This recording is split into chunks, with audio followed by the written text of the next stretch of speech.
In this video we're going to find the absolute maximum and absolute minimum for a bounded region. So let's say you've got a surface looking like this, and you're trying to solve a problem. The domain for your problem is this region here. So when you put this point into the function, it will jump to here. When you put this point into the function, it will jump to here. We can't always just blindly jump to this thing here, because this thing here, finding the critical points, would allow you to locate the local maximum. But the local maximum is not the absolute maximum for your given for the given domain of your problem, because this elevation here is higher than your local maximum. This thing here this thing here only allows you to locate the local maximum. It's not the local maximum. The local maximum might not be the absolute maximum, because this is actually higher than this. So don't always rely on this. So I will illustrate in this video. So let's say you've got a surface looking like this, and the domain that you're working with is this region here, and it does include right on the edge here, and including this edge here. Okay, so this is our domain here. So let's try and find the absolute maximum and an absolute minimum. So if you blindly compute this, so find the critical points. To find it, we need to take the partial derivative with respect to x. So looking at our function, take the partial derivative with respect to x. That will then give us this. Find the partial derivative with respect to y. So looking at our function, take the partial derivative with respect to y. That will then give us this.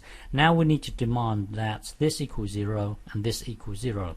So we need to demand that this equals 0 and this equals 0. So it turns out that x equals 2, y equals 2. So 1, 2 right here, and then in the y direction 1, 2 in the y directions here. So we've got a critical point here. So there's something going on here. So let's put 2, 2 into the function, into this function here, and then that will give us an elevation. That will then give us an elevation of 10. So that will then give us a height of 10 on elevation of 10. So z equals 10. So there's a critical point at 2, 2, and the elevation would be 10. So the elevation right here would be 10. And then now we need to consider along y equals 0. Well, y equals 1. Y equals 1's here, y equals 2's here, 3, 4, 5. Y equals 0 is right here. So y equals 0 is really you considering your vertical sheet of paper going along here, where this surface intersects with this sheet of paper here. That's what we need to investigate. So wait that. So along y equals 0, if we put 0 into the y, put 0 into the y here, that will then give us this thing here. So that vertical sheet of paper looks like this, because we know how to sketch quadratics. When x is small, it wants to do this. When x is big, it wants to do this. So around the small, when x is small, it wants to do an intercept of 2, a gradient of 4. So it will look something like this. And then when x is big, around this region, it wants to do a negative quadratic. So we can guess our quadratic to look something. Well, remember, it has to go through here.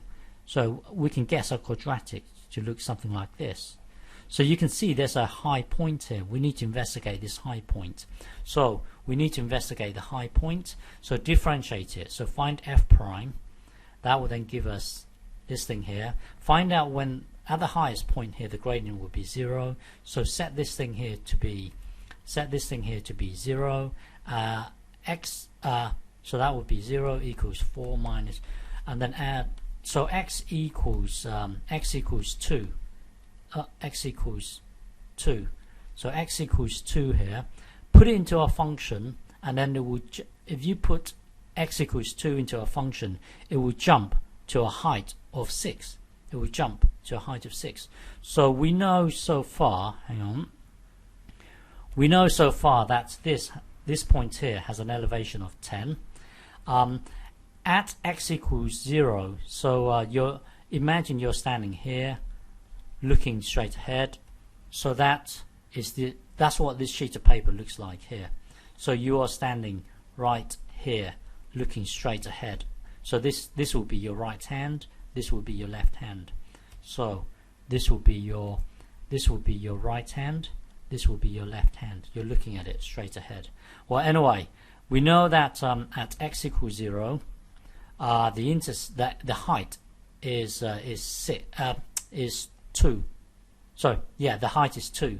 So we know that when x equals 0, which is this bit here, the intercept or the height is 2, and then when x equals 2, 1, 2, it has a height of 6. So when x equals 2, so hang on, when x equals 2, 1, 2, it has a height of 6. So remember, this is our vertical sheet of paper here. This is our vertical sheet of paper. It has a height of 6. This has a height of 2. And then we need to consider right at the edge of our boundary when x equals 10. When x equals 10. So if you put 10 into a function, it will jump to an elevation of negative 58.